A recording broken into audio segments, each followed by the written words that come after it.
Halo, kembali lagi dengan saya Imam Wahyudi Santoso, channel sekitar perbaikan perawatan mobil, terutama mobil Honda. Kali ini saya akan membahas sesuai dengan thumbnail dan judul ya. Hari ini hari Senin tanggal 20 Februari ya. Ada unit masuk Mobilio generasi pertama yang awal-awal 2014, kilometernya 52.000.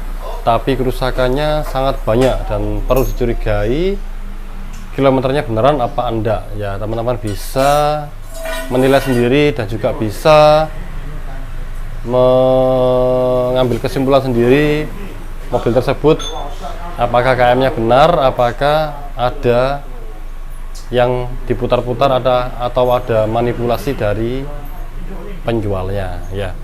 Itu ceritanya mobilnya beli sudah 5 bulanan, sudah mantau-mantau bengkel kami di sosial media YouTube maupun di Instagram. Akhirnya janjian di tempat ini, tadi cuman rencananya ganti car support saja, ternyata diputuskan banyak bocornya dan kita temukan ya masalahnya. Kita bahas satu persatu dan kita bandingkan dengan mobil saya sendiri 2016 yang kilometernya sudah 90.000 lebih banyak meskipun tahunnya lebih muda ya. Ini nanti mungkin dibuatin konten lagi. Ada Just VTEC GD3, ini kebocoran oli dari Calter, nanti saya akan bahas sendiri ya ini kasusnya. Ini ada City, ini sudah nginep agak lama, keluarnya D sama R getar. Terus ada mesin kasar dari fan belnya sudah diganti, sama perbaikan selang-selang, sama pengurusan minyak rem yang hitam. Itu minyak remnya seperti itu. Ini minyak remnya, nah, hitam banget. Ya, sekarang kita akan membahas dan kita bandingkan dengan mobil ini ya. Kita pelan-pelan bahas dengan mobil pribadi saya ini, meskipun tahunnya lebih muda ya, belinya 2017, tapi bisa di ini kok teman-teman, bisa di titeni atau bisa di apa ya, amati kalau mobil itu kilometernya bener apa enggak. Itu dilihat dari kondisi visual mobilnya, kondisi spare part mobilnya, keausan spare part mobilnya itu bisa ketahuan ya. Salah satu contohnya nanti saya kasih perbandingan biar teman-teman bisa, yang mau cari-cari mobil bekas, hati-hati. Sudah banyak sekali temuan seperti ini tapi tidak pernah saya sharing karena bukan karena apa-apa ya, karena nanti saya tidak mau nyenggol-nyenggol penjual yang sebenarnya besar di YouTube. Tapi saya tidak mau kasus seperti IAT dulu yang saya hampir dibisu-bisui sama orang gara-gara menjelaskan yang sejatinya benar ya. Teman-teman saja yang bisa menilai, nggak apa-apa subscriber kecil, viewer kecil, tapi yang penting saya ikhlas membagikan ilmu ini, membagikan informasi ini. Tidak pernah saya setting, tidak ada gunanya juga untuk nyeting-nyeting. Saya tidak mencari viewer, tapi kita saling silaturahmi untuk menjalin seduluran ibaratnya ya. Oke. Masuk di mobil perang nih, Mobilio saya 2016 pembuatannya, pembelian 2017, KM 92.000. Yang pertama saya curigai adalah ini mobil ini nih, Mobilio ini setirnya sudah seperti ini ya. KM 92.000, tahunnya lebih muda, setirnya seperti ini ya. Di Mobilio tersebut setirnya itu ditutupi dengan backlit atau semacam sarung ini ya, sarung setir, supaya yang kusam-kusam seperti ini tidak kelihatan ya. Itu yang pertama. Kalau body, mohon maaf saya tidak bisa detail untuk informasi kepada teman-teman karena saya tidak paham detail body saya cuman bisa cek-cek sekilas saja. Kalau detail itu ada bagian sendiri, bagian body repair, jadi saya tidak bisa membagikannya. Saya kuasai aja yang saya sharing ke teman-teman biar tidak salah informasinya. Sekarang ke ruang mesin ya, ada keganjilan apa aja di ruang mesinnya. Kita ke ruang mesin teman-teman ya. Ini saya tunjukkan dulu aja KM segini, KM 92.000, tutup radiatornya masih original ya, dan tidak ada kebocoran dari radiatornya. di mobil tersebut ada kebocoran dari ujung sini nih, ujung upper tank ini mancur deras waktu kita tes pakai tekanan radiator ya. Yang pertama itu. Yang berikutnya adalah kebocoran oli dari bagian atas. Tak buka aja ini biar fair ya, tak buka dulu box filter udaranya ya. Mungkin beda bentuk ya teman-teman ya, mobilnya pelanggan itu mobilnya matic, mobil saya manual ya. Tidak ada kebocoran sama sekali dari dash lamp, dari o-ring cover camshaft maupun dari VTEC ya. Bisa dibedakan, nanti saya selip-selipkan videonya. Tangga punya pelanggan itu KM 52.000, tapi di sini tuh sudah di atasnya case transmisi itu banyak genangan filter, genangan oli mesin ya. Itu patut dicurigai sumber kebocorannya dari dash lamp, o-ring cover camshaft dan juga VTEC. Terus bagian bawahnya, bagian boot rack steer-nya ini boot rack steer nih, klemnya itu sudah pakai klem yang non original atau kabel tis biasa ya. Ini kan belum pernah di repair, belum pernah diganti. Itu kemungkinan sudah pernah repair atau ada penggantian long terot, tapi untuk cara ngeklemnya tidak pakai yang original, cuma pakai klem biasa. Terus kalau garis support sih ya wajar lah, garis supportnya mobilnya sudah renggang banget. Itu tergantung kondisi jalan, tergantung kondisi bannya juga ya.